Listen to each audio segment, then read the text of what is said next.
Hello. Breaking free from the mental prison. I just briefly saw a comment about this.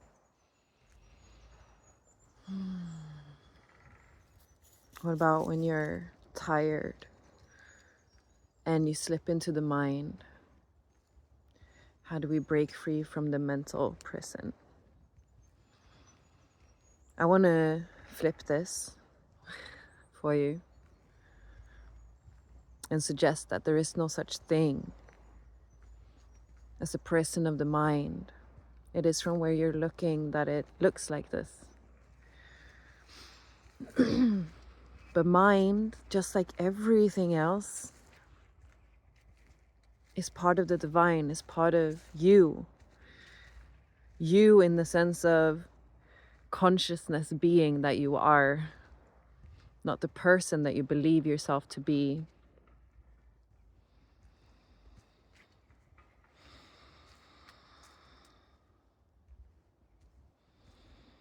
Mind is simply one more facet of experience. We have this tendency to want to push away mind and put mind in the place of the scapegoat. It's like mind is the bad one. If there was no mind, everything would be fine. But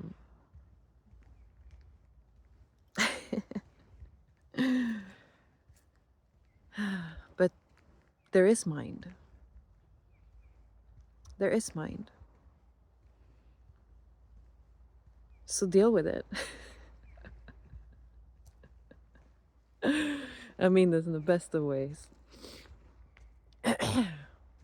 Accept mind. Bring mind in. When you're feeling tired and like brain foggy, it's fine. Allow it. Be with it. Be there.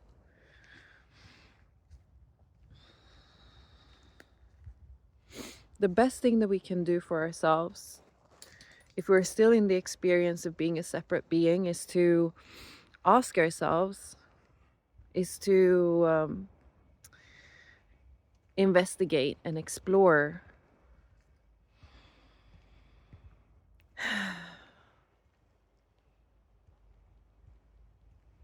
who am I? Who is it that is looking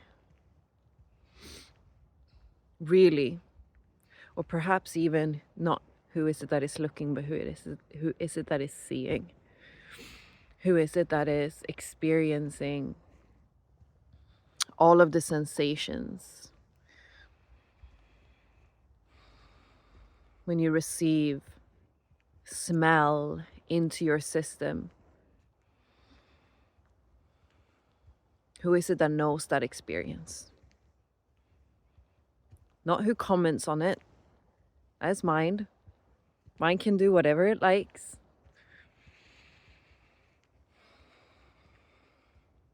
Who is it that is receiving the experience? Who is it that is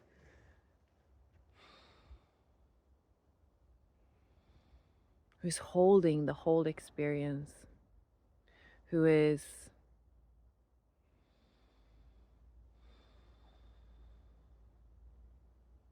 right there? What? I actually, personally, traditionally in non-dualism, they always say, who am I, right? That's the question. It's like the sort of, central thing, that many people speak about. It's actually never really appealed to me as much to say, who am I, as to say, what am I?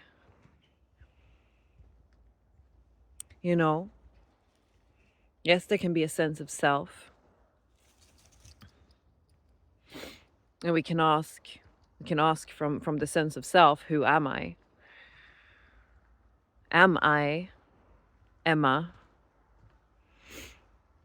Am I really? Am I Emma? Who is Emma?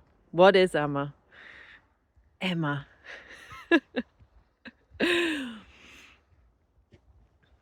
but to me to ask, what am I? And to investigate and explore, to be curious about our experience.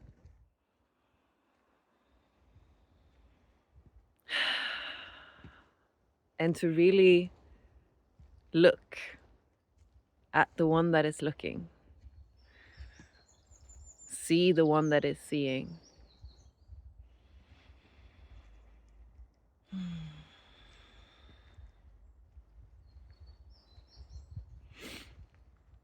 And then we begin to see. We begin to see that the mind is not a prison,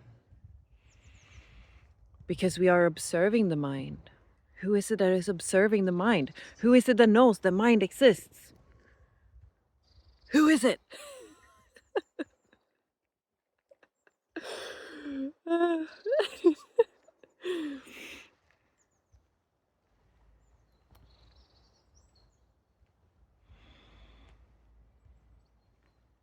Who is it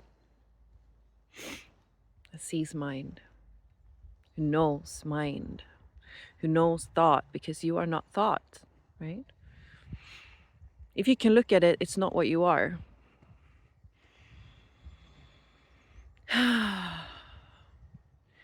You say, my mind, it's appearing, the thought is appearing to you. Yes? Would you agree with this? So who is it that it's appearing to?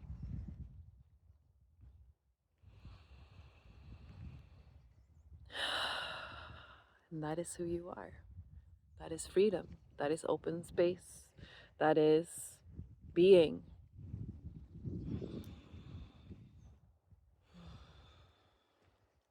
And that experience of being itself, we can fall into and fall into and fall into. We can explore it and look at it and just marvel at it, because it feels absolutely amazing to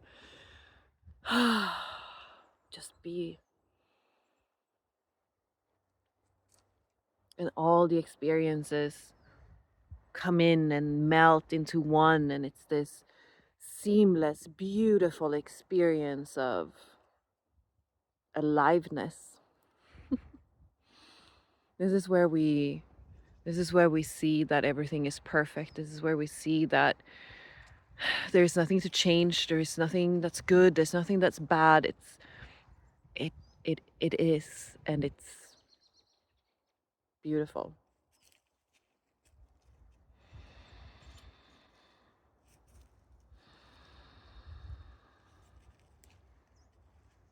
And then we can continue this exploration and really drop into and recognize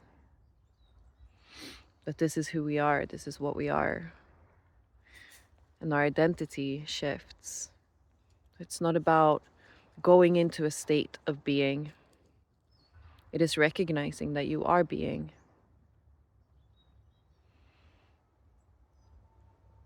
It's not about sitting down and meditating, and then when you get up, you forget about all of it.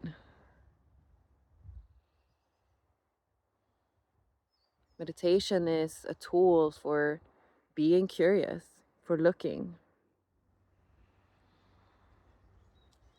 It's not a tool to train the mind and make the mind go silent.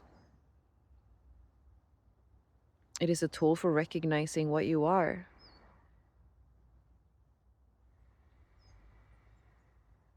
Which is everything. You're everything. You're everything.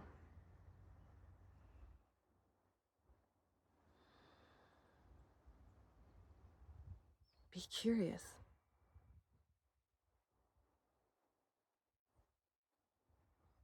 Explore.